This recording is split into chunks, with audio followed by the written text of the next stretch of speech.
Hello students, এই Moumita ma'am. আশা করি তোমরা সকলে খুব ভালো আছো। Welcome back to our channel. আজকে আমি তোমাদের সেকেন্ড সেমিস্টার মেজর ইংলিশের পেপার 2 থেকে শেক্সপিয়ার অ্যান্ড ট্র্যাজেডির ওপরে ক্লাসটা ডিসকাস করব।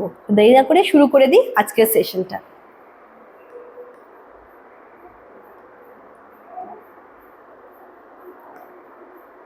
দেখো কি বলেছে, Shakespearean tragedy refers to a special type of dramatic work written by William Shakespeare.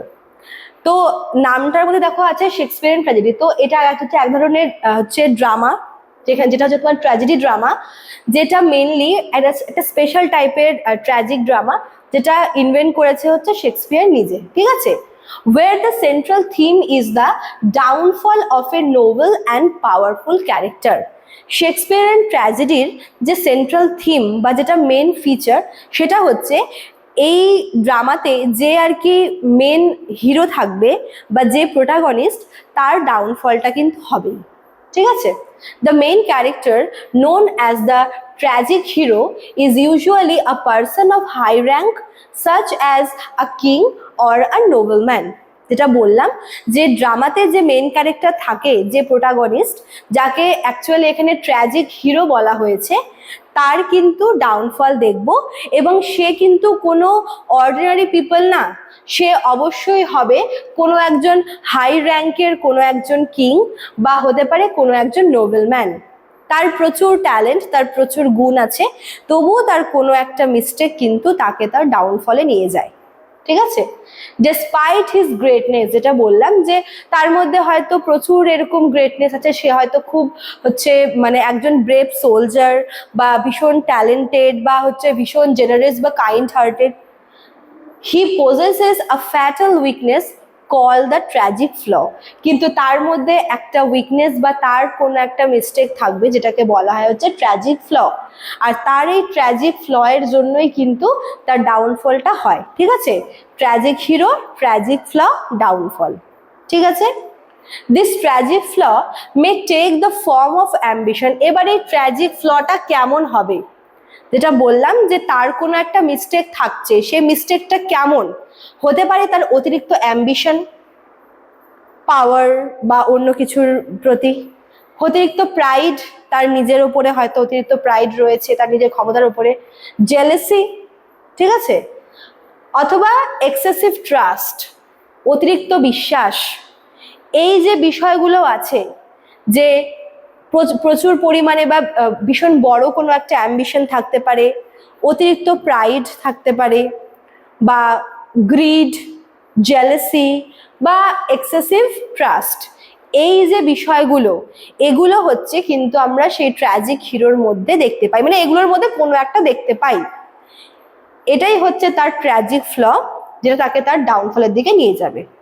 Because of this weakness the hero make serious error.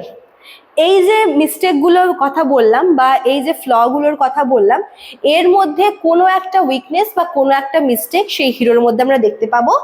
আর সেই মিস্টেক থেকেই কিন্তু, সেই উইকনেস থেকে সে হচ্ছে একটা কোনো সিরিয়াস এরর বা একটা সিরিয়াস ক্রাইম বলতে পারো, বা কোনো একটা এমন ভুল তার দ্বারা হয়ে যায়, ঠিক আছে, যেটা কিন্তু মানে জাজমেন্টের ব্যাপার হয়ে দাঁড়ায়। This error gradually lead him toward destruction. এবং তার এই ভুলটা হয়তো সে অজান্তে করে, হয়তো সে জেনে শুনে করে, কিন্তু এই যে ভুলটা, সেটা কিন্তু তাকে আস্তে আস্তে তাকে তার ডিস্ট্রাকশনের দিকে নিয়ে যায় ধীরে ধীরে। ঠিক আছে, thus the tragedy is not only caused by fate but also by the hero's own actions। অবশ্যই এখানে ফেট থাকবেই, ডেস্টিনির একটা কন্ট্রিবিউশন আছে, প্লাস হিরোর নিজস্ব কিছু ফ্ল আছে। সে তার নিজের কোনো একটা কাজ, নিজের কোনো একটা ভুল ডিসিশনের জন্য কিন্তু হচ্ছে তার শেষে গিয়ে তার ডিস্ট্রাকশনটা হয়। ঠিক আছে, চলো তারপর দেখো কি বলেছে, another important feature of Shakespearean tragedy is the role of fate and supernatural elements. Shakespearean ট্র্যাজেডিগুলোতে আমরা ফেট এবং সুপারন্যাচারাল এলিমেন্টসের অ্যাপিয়ারেন্স দেখতে পাবো। কেমন দেখো, ghost, witches and prophecies often appear and influence the course of event.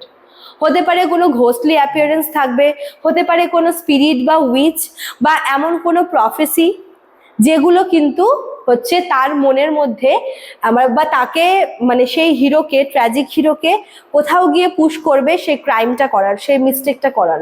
ঠিক আছে? At the same time internal and external conflicts play a major role. মনে করো যে যে ট্র্যাজিক হিরো সে তো একজন নোবেল ম্যান, ঠিক আছে, তার মধ্যে সে একজন ব্রেভ সোলজারও হতে পারে বা সে একজন মানে নোবেল একজন ম্যান, ঠিক আছে। এবার তার নিজস্ব কিছু প্রিন্সিপাল আছে, তার নিজস্ব কিছু মোরালিটি আছে, মোরাল ভ্যালুজ আছে।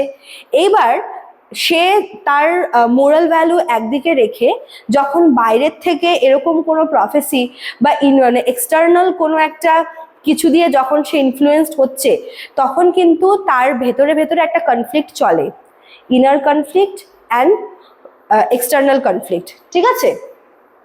কিরকম, ধরো যে তার নিজস্ব কিছু মোরাল ভ্যালুজ আছে, এবার যখন হচ্ছে বাইরের থেকে তার মধ্যে কিছু হচ্ছে লোভ বলো বা জেলাসি বলো বা এক্সেসিভ ট্রাস্ট বলো বা প্রাইড যখন চলে আসছে, তখন ওই দুটোর মধ্যে কিন্তু ফাইট হচ্ছে, কনফ্লিক্ট হচ্ছে। The hero struggle between moral value and personal desire. তার থাকা নিজস্ব কিছু পার্সোনাল হচ্ছে তার মোরাল ভ্যালু একদিকে থাকে এবং তার পার্সোনাল ডিজায়ার আরেকদিকে থাকে। এই দুটোর স্ট্রাগল কিন্তু আমরা দেখতে পাই। ঠিক আছে? Which creates intense dramatic tension. এবং এই দুটোর যে স্ট্রাগল, মানে একদিকে হচ্ছে সেই হিরোর যে মোরাল ভ্যালু, অন্যদিকে তার পার্সোনাল চয়েস, দুটোর মধ্যে কিন্তু সে ডিলেমার মধ্যে পড়ে যায় এবং সেখান থেকে কিন্তু একটা ড্রামাটিক টেনশন তৈরি হয়। ঠিক আছে? Shakespeare also uses elements like soliloquy and dramatic irony. soliloquy মানে হচ্ছে যখন হিরো নিজে একা একা কথা বলছে নিজের সাথে, এবং soliloquy ইম্পর্টেন্সটা হচ্ছে এতে করে হিরোর যে মানে তার যে মনের কথাটা বা তার মাথায় কি চলছে সেটা তো রিভিল হয়। ঠিক আছে? তো soliloquy আর ড্রামাটিক আইরনি এই দুটো কিন্তু খুব সুন্দর করে ইউজ করেছেন Shakespeare two reveal the inner thoughts of characters and to engage the audience. মানে হিরোর ইনার থটসটাকে অডিয়েন্সের কাছে রিভিল করতে আর অডিয়েন্সকে তার সাথে কানেক্টেড রাখতে কিন্তু soliloquy এবং ড্রামাটিক আইরনি খুব ইম্পর্টেন্ট, যেটা শেক্সপিয়ার ইউজ করেছেন। ঠিক আছে? The emotional impact of the tragedy creates a sense of pity and fear leading to catharsis or emotional purification. যখন এরকম একটা মানে এই যে ইমোশনাল ইম্প্যাক্টটা, এর ফলে কিন্তু একটা মানে অডিয়েন্সের মনে সেন্স অফ পিটি কাজ করে। ঠিক আছে? একদিকে পিটি আর একদিকে ফিয়ার, দুটোই একসাথে কাজ করে, যেটাকে কিন্তু বলা হয় ক্যাথারসিস। ক্যাথারসিস মানে হচ্ছে emotional purification. In the end, the tragic hero meets a disastrous fate, usually death, and order is restored in society. সবার শেষে যে ট্র্যাজিক হিরো থাকে সে কিন্তু এমন কোনো একটা সত্যির সামনাসামনি হয় যেটা হচ্ছে তাকে তার মৃত্যুর দিকে নিয়ে যাবে, বা হয়তো এমন কোনো সত্যি জানে যেটা হচ্ছে তাকে পুরোপুরি শেষ করে দেয়। ঠিক আছে? Famous examples of Shakespearean tragedy include Hamlet, Macbeth, Othello, king লিয়ার। এই সবগুলো কিন্তু একদম শেক্সপিয়ারের বিখ্যাত ট্র্যাজেডির মধ্যে আছে। These plays highlight human weaknesses and the inevitable consequences of flawed decision.